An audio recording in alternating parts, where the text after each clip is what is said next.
The infamous but beloved Shanghai Dragons have made a gigantic roster move in signing a lot of the Kongdu Panthera members. So I thought I'd give my take on a lot of these signings, what could possibly be coming for the roster in the future, and a prediction of power, because I think a lot of the community is viewing them in the light of last season. And I don't think that this team is definitely going to go 0-40. I do believe that they can at least win one game.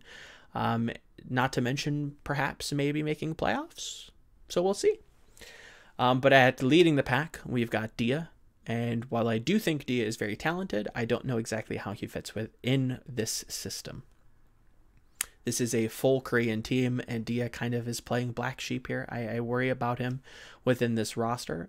Not to mention the language barrier that is apparent because he is Chinese and most of the team is South Korean. I do think he overlaps with another member that they had added in DM. They both are very talented hit scan players, and again, I do think Dia is very talented, but I kind of view him as maybe a more of a widow specialist or a potential trade fodder for another South Korean member on another team. And hopefully that's a win-win for both parties, because I do think that Dia is very, I would assume he's quite sought out after. He kind of was the saving grace for this team last season. Him and Undead were my picks for the leaders of this team. If they were going to do well, it was going to be off the back of their DPS line, and when they looked good, it was off of their DPS line. So hopefully we can see him continue his success in the future, but I just don't see it with Shanghai. Then leading into the flex tank position, we've got Gigare lasting from last season and transitioning to the same role in this season. And we've got Guardian, formerly of the Lunatic High B team and Toronto Esports. And I have mixed feelings about this lineup. Gigare, while I do think she was given a poor shake, that team last season was a mess, and having her join mid-season with little preparation and a language barrier that they couldn't have time to prepare for, I do think that she has a lot to prove and a lot of potential to live up to. And I think she's very valuable. Seeing the fact that she can play both of the primary flex tanks that are so popular at the moment with D.Va and Zarya is valuable. Now, yes, I do have to omit that Zarya isn't really being played in the flex tank role. It's actually being more rotated towards a DPS. So a DPS member is actually tending to play Zarya more and more. We are starting to see that change a little bit, and it could change drastically in the future, that it is going back to a dedicated flex tank, and we could see that with a possible patch coming in for Overwatch League Season 2. It's difficult to say, but the fact that she can play both at a fairly good level, I would say that her Zarya probably is a little bit better than her D.Va. She's come out and publicly said that she's more of a D.Va specialist now, so hopefully she still has that pocket Zarya to lean on, because Guardian seems like he is only a D.Va specialist, and while they may have different styles, I do think Gigare is a little bit more aggressive than Guardian. There is a little bit of overlap there. Now, I look at this very similarly to how Houston Outlaws run their flex tanks. So if Spree comes in, I'm looking at more of a Zarya focused strategy with D.Va obviously being able to be played.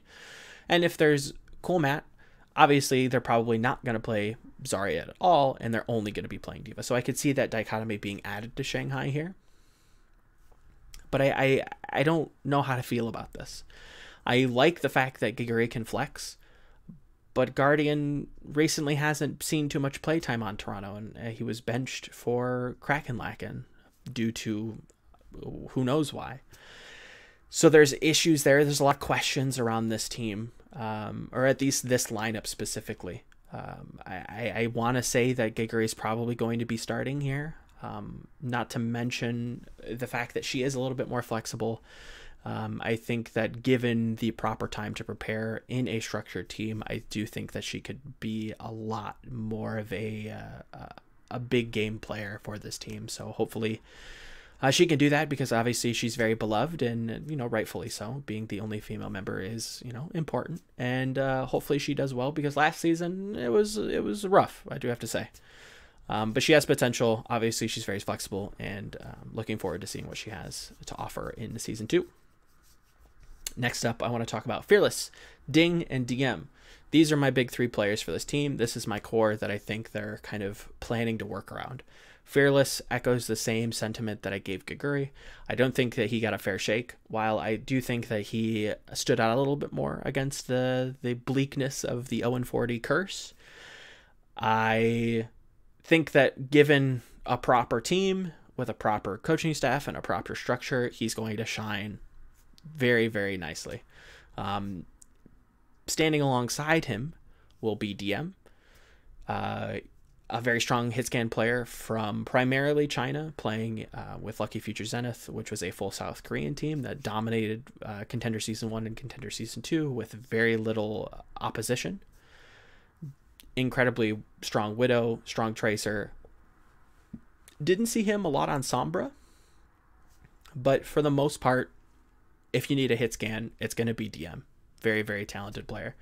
And if you need projectile, that's where we get Ding to come in. Now, Ding is probably considered the best Pharah in South Korea by far, and if not the world. And that's not necessarily given by just me. There have been a couple other pundits and pro players that have said that Ding is the bee's knees. He is the cat's meow, in a sense that he's so dominant on Pharah. He gets so much done with it. And he is very talented. I want to see him maybe play some other, some other projectile heroes. I do think he has a Genji, but it's obviously not as prominent as his Pharah.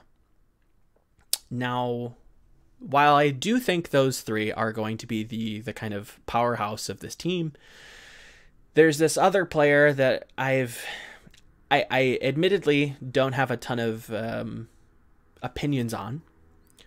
But for the most part, I've heard very middling things from, and that's Youngjin.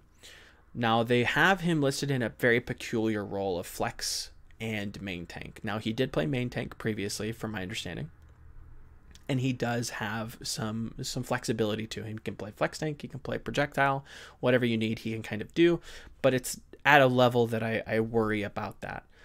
So I'm interested to see exactly how they integrate him in this roster. I'm not super big on him. I do think a lot of his heroes, he was more of a hindrance than a boon for them in the finals in Contender Season 2. So hopefully we can see him integrated well within this team. Maybe having to play behind Giguri and Guardian, maybe he fills a gap that this team needs. It's difficult to say, so there's a lot of questions there. And last but not least, we have Luffy and Koma rounding out their new support line. And again, I've got questions. While I do think that they're, serviceable, I've never been big on either of these members. I do think they have issues in mid-fight calling, and that's a position that we've seen more targeted for leadership. So a shot caller, or a mid-fight caller, or a macro caller, so a big picture, what strategies are we running? And while it looks like they can do the giant macro calling and we can set up strategies, so their pre-fight's very strong, their mid-game calling, at least in Kongdu Panthera and their other teams, has had issues. They use ultimates where they shouldn't. And that kind of puts you at a poor tempo leading into the next fight. If you don't have the transcendence that you were banking on because we decided to use it, it makes that follow-up fight very rough for your team. So while I do think that they're, above average a little bit, I do have questions. Hopefully that they can, working more in a, serious environment, with a lot more on the line, maybe they can rise to the occasion, because I'm not sold on this back line. I do think, like I said, I do think they're mechanically proficient. I just worry about their mid-fight calling specifically. So if I'm going to judge the different lineups, so the DPS, the tanks, and the supports, I do have to say the supports do look like the issue. and the DPS look like they're, you know, world class in a sense. They have the potential to be one of the best DPS lineups in the league in Season 2. I know that's strange to say for Shanghai, but the Ding and DM are going to give a lot of teams trouble because of how good they are. You can quote me on that. Now, how strong is the team? If the supports are a little middling and the DPS are very strong, where do I put them? I do think playoffs are in the cards for them. It's not off the table to consider Shanghai a playoffs team. I know, mind-boggling, because this is an 0-40 team. Season 1, they did not win a single game out of 40 games. And now I'm telling you that this is a team, on paper, so far on the 24th of October, from what I know now, this is a team that could very well and quite likely make seasonal playoffs. They could even be a playoff or a stage playoff contender consistently. Are they going to lead the pack? No, I don't think so. I think that the issues at Flex Tank, or my questions at Flex Tank and my issues at support, probably bar them from the #1 spot, but anywhere from 5 to 8 seasonally, so they could be guaranteed a playoff berth, or they have to play through the wild card tournament. I do think they are contenders there. They are very, very strong. They're mechanically gifted, and I do think that Gigri and Fearless are going to live up to this new team. They're going to have the preparation behind them, and this team is going to look like a brand new team. You might as well rebrand them, because this is going to look like a Shanghai you've never seen. So be excited if you're a Shanghai fan, because this is your season. So I do think that they're playoff caliber. And yeah, be excited, because I definitely am. So if you liked the video, leave a comment below, give me a thumbs up if you're a Shanghai fan, and I'll see you in the next video.